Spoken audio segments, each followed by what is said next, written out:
বিলোনিয়া মহকুমায় শরণার্থী শিবিরে থাকা বন্যায় দুর্গতদের পাশে থাকার বার্তা নিয়ে তাদের খোঁজ খবর নিতে ছুটে এলেন প্রদেশ বিজেপি সভাপতি তথা সাংসদ রাজীব ভট্টাচার্য। আজ প্রথমে তিনি ঋষ্যমুখ মণ্ডলের অন্তর্গত আমজাদনগর শরণার্থী শিবিরে আসেন, কথা বলেন শিবিরে থাকা ক্ষতিগ্রস্ত শরণার্থীদের সাথে ছিলেন বিজেপি দক্ষিণ জেলা সভাপতি দীপায়ন চৌধুরী, ঋষ্যমুখ মণ্ডল সভাপতি নকুল পাল, বিজেপি নেতা আশিস বৈদ্য সহ অন্যান্য নেতৃবৃন্দ। এছাড়াও ছিলেন দক্ষিণ জেলার শাসক মোহাম্মদ সাজ্জাদ পি, মহকুমা শাসক বিডিও সহ অন্যান্য আধিকারিক ও জনপ্রতিনিধিরা। আমজাদনগরের পর একে একে তিনি বিলোনিয়া শহরের বিকেআই স্কুল থেকে শুরু করে বল্লামুখা সহ সমস্ত শরণার্থী শিবিরে থাকা শরণার্থীদের জন্য তিনি নিয়ে আসেন শুকনো খাবার। তাদের সভাপতি তথা সাংসদ রাজীব ভট্টাচার্যকে কাছে পেয়ে শরণার্থীরা তাদের বিভিন্ন দাবিগুলি তুলে ধরেন। যদিও শিবিরের ব্যবস্থাপনা নিয়ে কোনো ধরনের অভিযোগ নেই তাদের। দুর্গতদের সুবিধা অসুবিধা জানার পর তিনি কথা বলেন দক্ষিণ জেলার জেলা শাসক মোহাম্মদ সাজ্জাদ পি এর সঙ্গে। তারপর তিনি নিজের প্রতিক্রিয়া তুলে ধরেন। দুদিনের টানা বৃষ্টিতে আমাদের দক্ষিণ ত্রিপুরা জেলার বিশেষ করে বিলোনিয়া, আমজাদনগর, শান্তির বাজার কিছু জায়গায় ভারী বর্ষণের ফলে বন্যার পরিস্থিতি সৃষ্টি হয়েছে এবং বিভিন্ন জায়গায় জল জমে গেছে।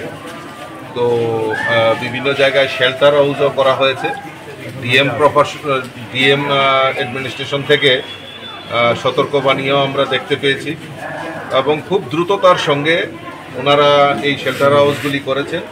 প্রায় 500-র উপর মানুষ সেই শেল্টার হাউসগুলিতে, প্রায় 12টার মতো শেল্টার হাউস করা হয়েছে। তো ধীরে ধীরে এখন জল কমছে, মানুষ বাড়ি ঘরে যাচ্ছেন। তো এখন মোটামুটি 8টা শেল্টার হাউস, ডিএম সাহেব বলছিলেন যে 8টা শেল্টার হাউস এখনও রয়েছে। সেইগুলিতে খাওয়া দাওয়া থেকে শুরু করে, পানীয় জল থেকে শুরু করে এবং মেডিকেল টিমও এখানে রাখা হয়েছে। কারণ এই বন্যার কারণে অনেক সময় অনেকের অনেক রোগের সৃষ্টি হতে পারে, সেইগুলিকে নিস্তার করার জন্য ওনারা আরক্ষা প্রশাসন বা আমাদের সিভিল অ্যাডমিনিস্ট্রেশন সবাই যৌথ উদ্যোগ নিয়ে সঠিক সময়ে সঠিক পদক্ষেপ ওনারা নিয়েছেন। এখন পর্যন্ত ক্যাজুয়ালিটি হয়নি। আগামী দিন যাতে তারা আরও দ্রুততার সঙ্গে সেগুলি রেস্কিউ করে তাদের বাড়ি ঘরে পাঠানো, তার ব্যবস্থা, তার কর্মযজ্ঞ চলছে। আমাদের ভারতীয় জনতা পার্টির কার্যকর্তারাও এখানে আছেন। ওনারাও মাঠে নেমে আমাদের মানুষের সঙ্গে থাকা, মানুষকে কিভাবে পরিষেবা দিতে পারে তার ব্যবস্থাগুলি দেখছেন। মাননীয় ডিএম প্রশাসন এখানে আছেন, এসডিএম সাহেবও আছেন। তো ওনারা একটা মাস্টার প্ল্যান তৈরি করেছেন, সেইগুলি আমাদের রাজ্য সরকারের কাছে পাঠানো হয়েছে।